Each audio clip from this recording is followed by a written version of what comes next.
So students, today we will start with the chapter 7, that is staff motivation.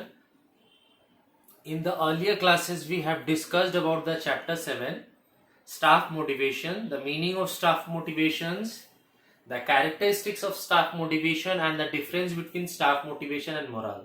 So today we will discuss about the importance, what are the importance of staff motivation and what are the advantages this staff motivation serves to the employers and employees.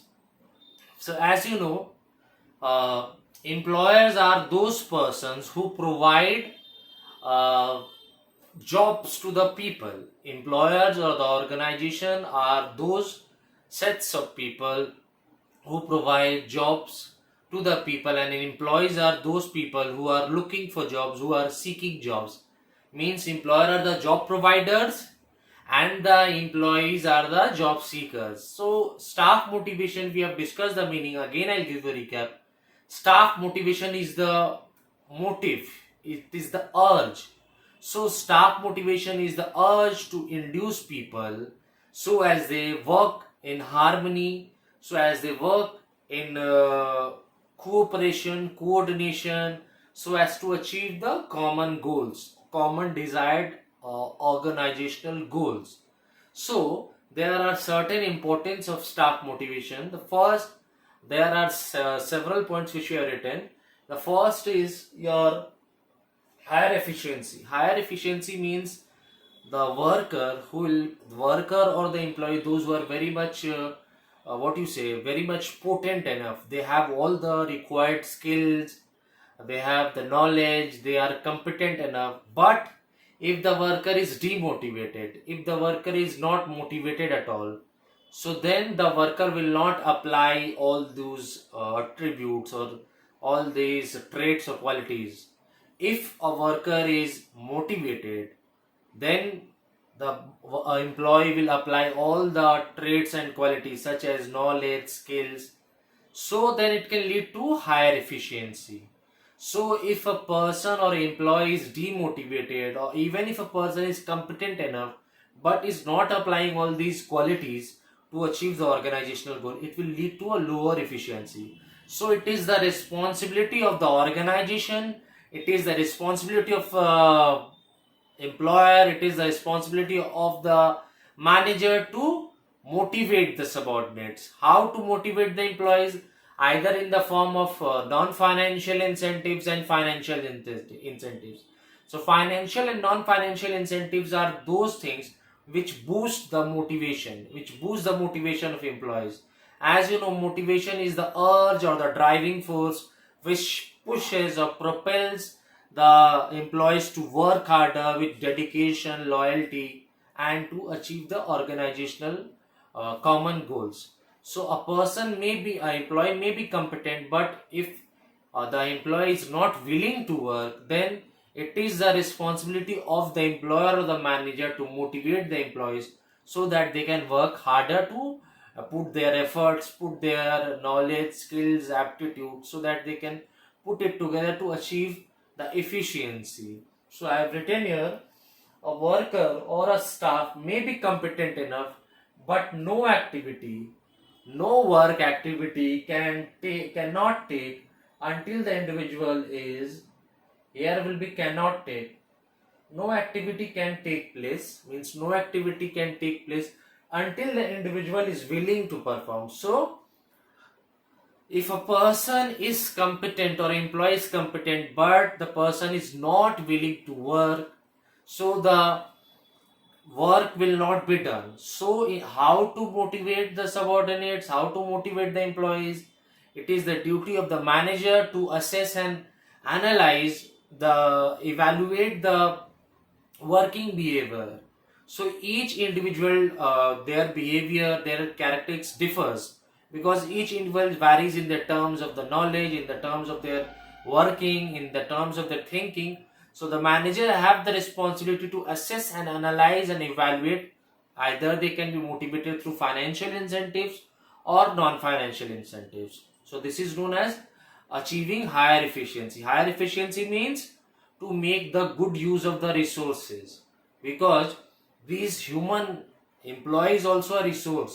Employee means it's a human power, a manpower, which is a indispensable and invaluable asset to the company. Now, next importance of staff motivation, that is very much advantage to employer and the employees, that is optimum utilization of resources. As we have discussed so many times, optimal utilization of resources. Optimal utilization of resources means, as I have said, the resources are very expensive, and it is very that the employees and the employer should make very much careful use of these resources, because if the resources is going to deplete, if the resources is going to exhaust, the future generation, the present and the future generation will suffer. So the organization and the employee must ensure that all the employees are very optimally, rationally and used to the 100% benefit. So the organization must ensure, the employees and the employer must ensure that the extraction from the resources are done 100%, means it is optimally utilized, 100% benefit is extracted from the resources, and there is very much minimization of wastage. So there should be no wastage of the resources, and this all, what do you say, the resources, if they are optimally used, it will lead to enhancement in productivity, means the productivity of the organization will increase. And when the resources are very much optimally used, it will lead to reduction in cost per unit. So therefore it will lead to the organization productivity, profitability and the prosperity, as well as the, when the optimal utilization resources will continue, then it will lead to a prosperity and growth of a company. So this is also a very good importance of staff motivation for the employer as well as the employees. And the next is that reduction in labor turnover.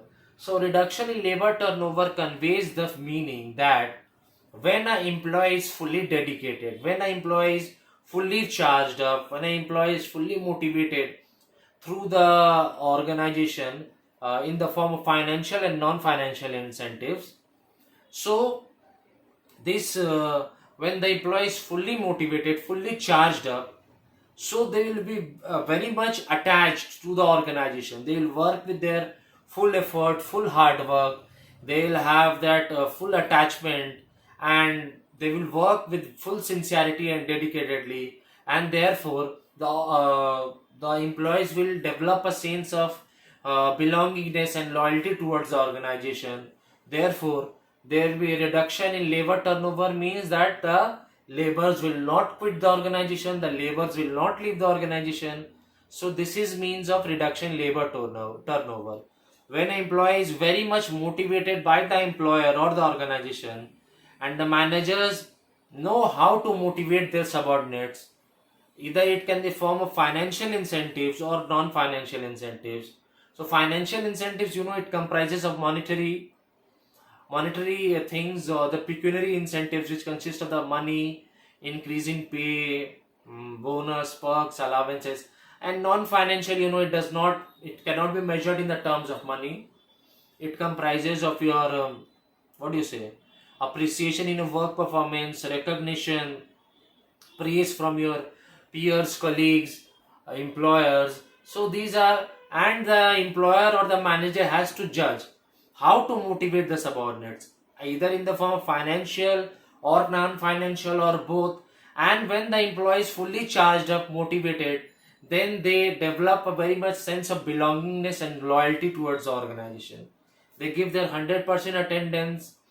They turn up every day. They do all the work, and they do not quit the organization, and the absenteeism percent is very low. So that is known as reduction in labor turnover. Now we move to the next importance of staff motivation, that is better industrial relations. Better industrial relation conveys the meaning that employer and the employee will have a very good, a very bad, the better industrial relation conveys the meaning that the employer and the employee will have a very good and a very better, very sound industrial relation. Means there will be no fighting, there will be no conflicts, there will be no industrial unrest or dispute between the employer and the employee. Means the employer and employee will communicate very smoothly, will communicate very effectively, and they will have no sorts of doubts or problems. And if any sorts of doubts, problems or queries arises, with the help of communication they can sort it, they can resolve. So there will be no industrial unrest, conflicts, fighting between them, or strikes or lockouts. There will be no such type of problems. So the productivity will not be stopped.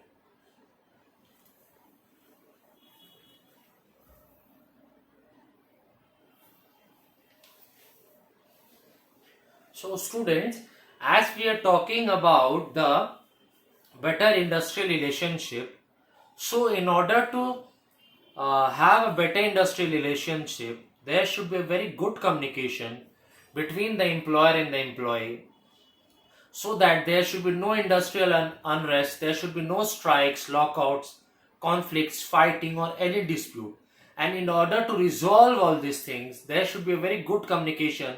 If the employer is having that this there are some instructions should be passed down the order, or there are some things plans, policies which should be passed down the order, then they should do it in a very good way. And if the employees having any problems or grievances, they can communicate freely. And these are there that a labor or a organization should follow in order to avoid all these things. So better industrial relationship, it can done through that good communication in order to avoid all these things, labor disputes, conflicts, industrial, and in order to enhance the productivity, in order to uplift the productivity, a manager or employer should use the means of the financial and non-financial incentives or rewards, which in the form of the increase in wages, increase in pay structure, perks, allowances, etc. So I've written here increased labor productivity. That is, whenever the productivity of the organization is uplifted, higher wages, and then the staff motivation will be raised, and they'll work with more dedicated, more more efforts, more hard work, more sincerity. So they'll develop a feeling of team spirit, loyalty, hard work, and therefore it will reduce the labor unrest or conflicts. Now moving on to the next, that is easier selection. Easier selection, as we have done, that if a staff or an employee needs to be selected in an organization, the staff should possess all the requirements, and these selection can be done when the staff is highly motivated through the form of financial or non-financial incentives. So as we have written, the employer or the organization provides financial and non-financial incentives. So if an organization or an employer provides the financial and non-financial incentives to the employees, so obviously the organization or the company will enjoy a very good reputation, a very good image in the labor market, and all the employees, those who possess the required knowledge, those who have the those who have the required abilities such as knowledge, skills, aptitude, they are potent enough, so they can go and select there, because the company is providing all the financial and non-financial incentives, and those company enjoys a very good reputation in the market, and therefore it is the very importance of the staff motivation for both the employer as well as the employees. Now moving on to the next point, that is facilitates changes. So this is a very important point. Facilitate changes means that a company, an employer or the employee should be very much well aware that business organization and its surroundings comprises of the dynamism and uncertainty. So a business organization the employer and the employee should be very much well alert, well aware and informed that this dynamism, new changes always takes place. So in order to survive, in order to survive, prosper, make profits, grow, the organization must install, must incorporate, must register all the new changes happening. So in order to cope up, adjust or mold, the organization, the employer and employee needs to imbibe, instill and incorporate all the new changes regarding technology.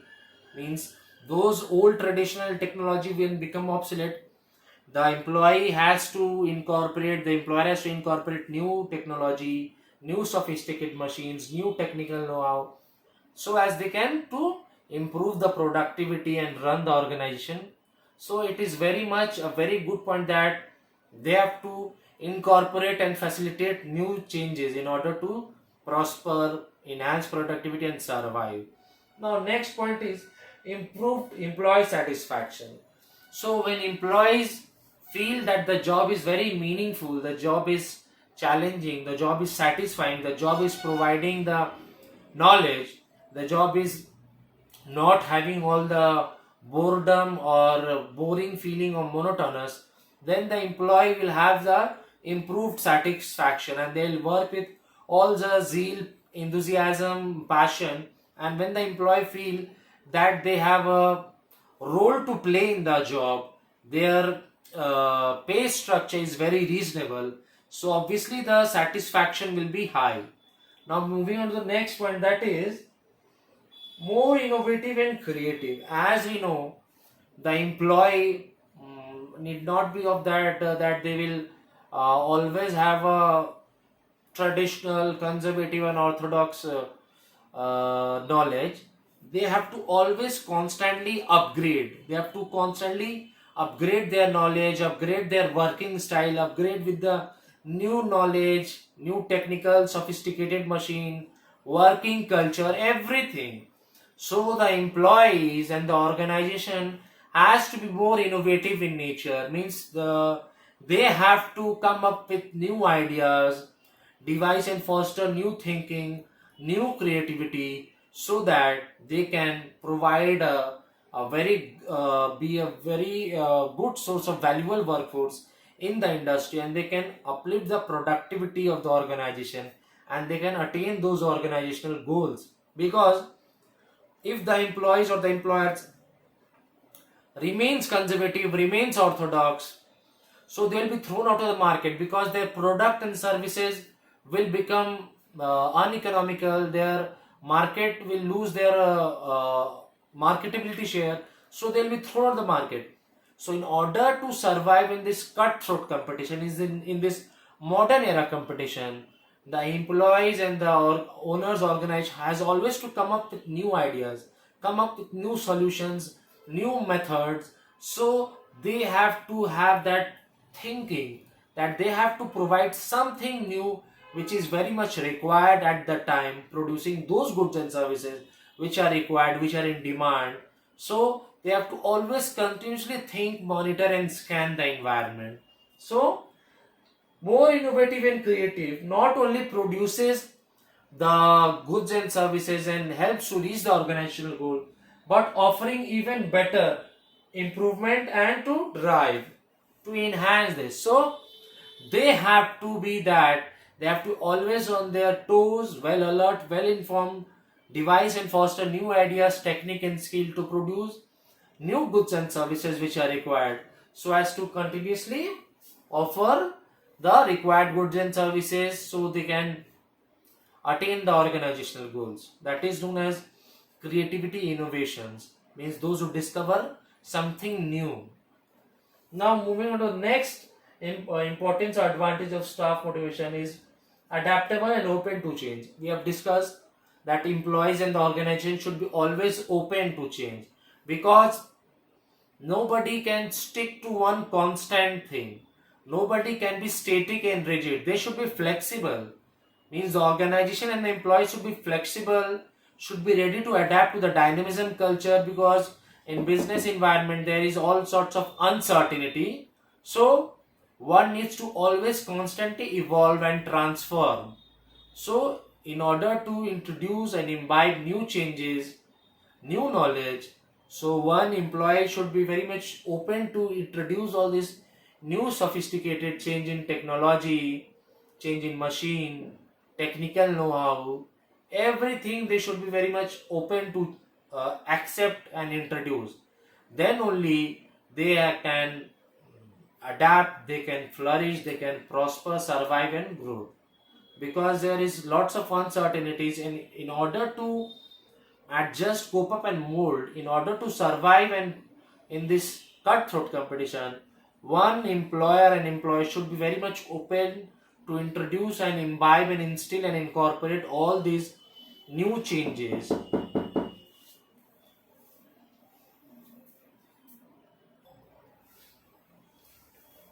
So student, now we'll discuss the next importance of staff motivation, that is your ongoing employee development. So employee cannot be always termed as that they are having all the knowledge. So they have to always refresh, they need to be always that they have to update their knowledge. So it is very much important that the employees goes through all the phases of training and development, because this act or this process helps to increase their job knowledge, skills related to one specific their department or their specific job, and this leads to the overall development of the employees relating to their knowledge, their job performance, their overall development. So it helps to reach the employees their goals, because they can update their, increase their knowledge, their skills, their aptitude with the help of the development. So it needs that employees overall development, and it is not that it is done at a one end of time. It is ongoing, it is like it will continue forever. It is not that for that specific period. It development is all round, means it is never ending, it is ongoing, and it is a continuous process. And the last importance of staff motivation and the advantages to employer and the employee is that proactive workforce means, it conveys the meaning that the workforce means the manpower required for accomplishing the organizational goals in terms of quantity as well as quality. So workforce comprises of the manpower or the number of employees required to accomplish or attain the organizational goals, and the manpower can be classified into two, means quantity, the number, and the quality, means what are the eligibility criteria, what are the qualities or traits or attributes required. So there are proactive workforce which leads to the staff motivation, that in this case the employees does not wait for the others feedback, they do their work and they evaluate their own work and performances. If they are doing below par, then they will have to monitor themselves, and how they can rectify the errors, and how they can attain the benchmarks. So this is known as proactive workforce, and the staff motivation plays a very huge role in doing the workforce, providing the workforce from active to proactive. So the workforce means which comprises of the manpower to accomplish those organizational goals. They always work in unison, in harmony, in cooperation, in coordination, so as to attain the group objectives and the group goals. So look for new solutions. They look for new solutions to eliminate all the challenges and all the threats, because there are so many challenges and threats doing the round of the organization. This workforce needs to be have all the skills, qualities, knowledge to eliminate and weed out all the challenges and threats, and they always keep on working to find out new ideas, new skills, so as how they can make the organization better, work better. And if there is any sorts of any errors, they need to rectify by their own. They do not wait for their superiors feedback, they evaluate their own work, they find out if there are any errors. They try to rectify and resolve that issue in order to attain the organizational goals and to up the ante and attain the standards or the benchmark set up by the organization. So we have discussed the importance of staff motivation or advantage of staff motivation to the employers and the employees. That is higher efficiency, optimum utilization of resources, reduction in labor turnover, better industry relations, easier selection, facilitate changes, improved employee satisfaction, innovation and creative, employees adaptable and open to change, ongoing employee development and proactive workforce. So we have done all the 11 points, but for all of you students, I am just saying that you learn any 7 or 8 points. Okay, you don't have to learn all the 11. So we have discussed all the bits and parts of importance of staff motivation and the advantages to employer and employee. So you have to learn any 7 or 8. So watch the video and listen to the audio very sincerely, properly, minutely and attentively several times, and do go through the textbook very minutely, attentively and carefully several times, numerous times, so as to catch and grab the meaning and concept of it. I hope it will be clear to you the importance of staff motivation, but if any sorts of doubts or queries arises, do revert back to me so I can text me so I can provide you the required assistance.